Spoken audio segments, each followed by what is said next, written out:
I thought he did a good job, especially because of he's perceived as being very stiff. And we've got round two. President Obama takes to the podium. Here we go. Thank you. Thank you so much. Thank you. Thank you. Everyone, please take your seats. Otherwise, Clint Eastwood will yell at them.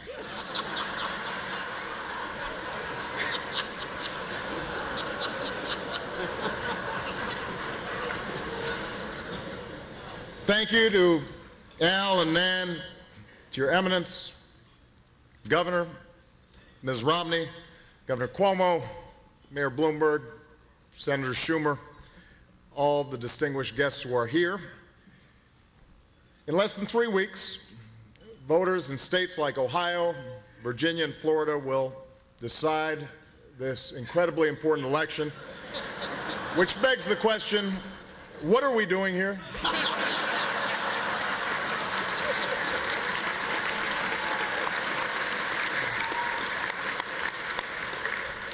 Of course, New Yorkers also have a big choice to make.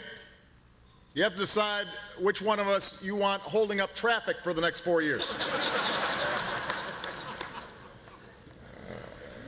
Tonight, I am here with a man whose father was a popular governor and who knows what it's like to run a major northeastern state and who could very well be president someday, and I'm hoping it is Andrew Cuomo.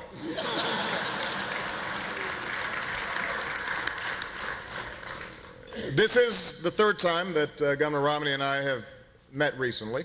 As some of you may have noticed, I had a lot more energy in our second debate. I felt really well rested after the nice long nap I had in the first debate.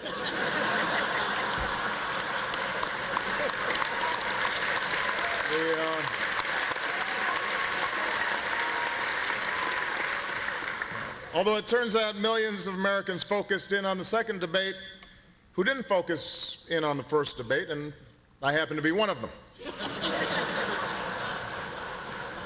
I particularly want to apologize to Chris Matthews. 4 years ago, I gave him a thrill up his leg. This time around, I gave him a stroke.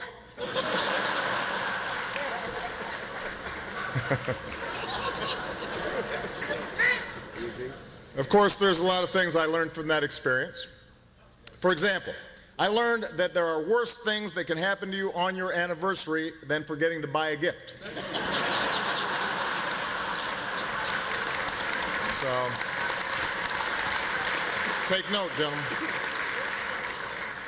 Now, win or lose, this is my last political campaign. So I'm trying to drink it all in. Unfortunately, Mayor Bloomberg will only let me have 16 ounces of it.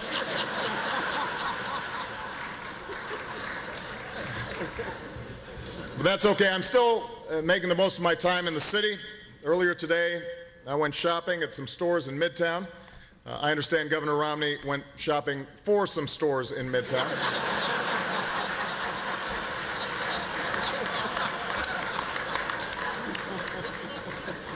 And it brought back some great memories because some of you know I went to school here in New York.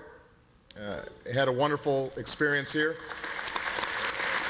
Used to love walking through Central Park, loved to go to old Yankee Stadium, the house that Ruth built, although he really did not build that. I hope everybody's aware of that.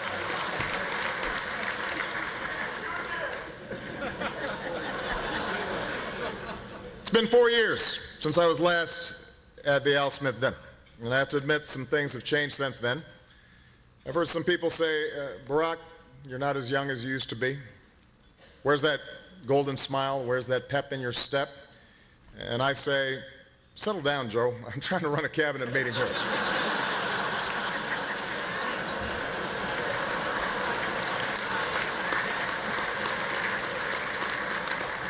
He does smile when he says it, though. Tomorrow, it's back to campaigning. I visit cities and towns across our great country. And I hear the same thing everywhere I go. Honestly, we were hoping to see Michelle.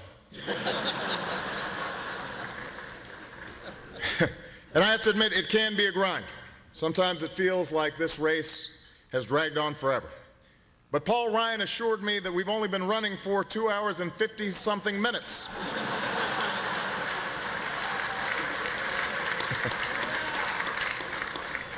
Of course, the economy is on everybody's minds. The unemployment rate is at its lowest level since I took office. I don't have a joke here. I just thought it would be useful to remind everybody that the unemployment rate is at the lowest it's been since I took office. And we're getting to that time when folks are making up their minds. Just the other day, Honey Boo Boo endorsed me. So that's a big relief. Ultimately, though, tonight's not about the disagreements Governor Romney and I may have. It's what we have in common, beginning with our unusual names. Actually, Mitt is his middle name. I wish I could use my middle name.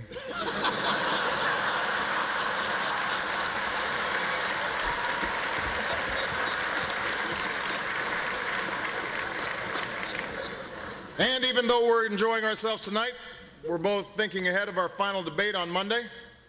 I'm hoping that Governor Romney and I will have a chance to answer the question that is on the minds of millions of Americans watching at home. Is this happening again? Why aren't they putting on The Voice? Now, Monday's debate is a little bit different because the topic is foreign policy. Spoiler alert, we got bin Laden.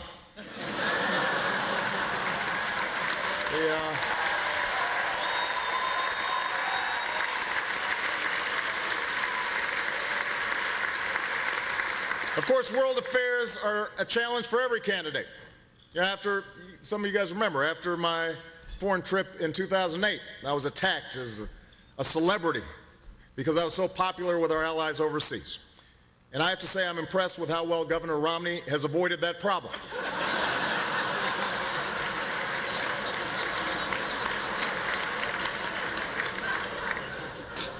Now, just so everyone knows, in our third debate, we won't spend a whole lot of time interrupting each other.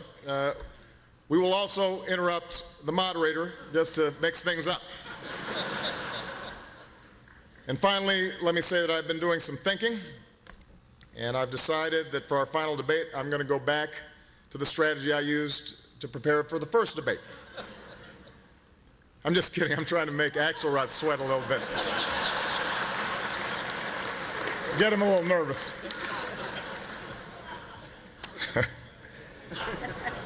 In all seriousness, I couldn't be more honored to be here this evening. I'm honored to be with leaders of both the private and public sectors, and particularly the extraordinary work that is done by the Catholic Church. You know, it's written in Scripture.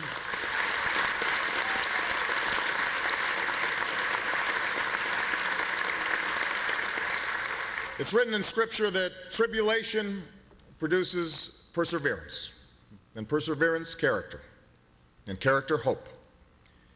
This country's fought through some very tough years together, and while we still have a lot of work ahead, we've come as far as we have mainly because of the perseverance and character of ordinary Americans.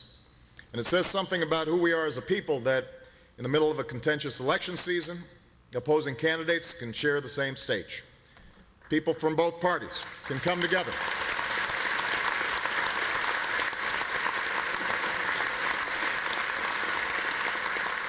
Come together to support a worthy cause. And I particularly want to thank Governor Romney for joining me because I admire him very much as a family man and a loving father. And those are two titles that will always matter more than any political ones. So,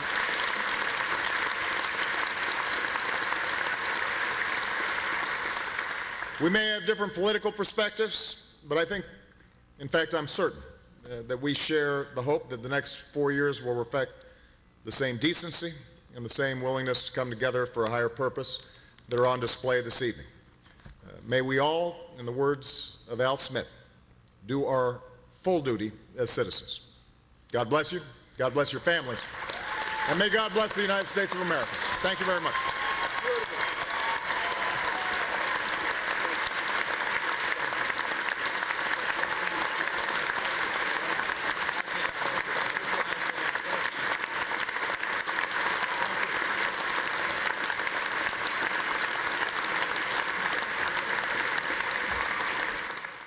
And there you have it, President.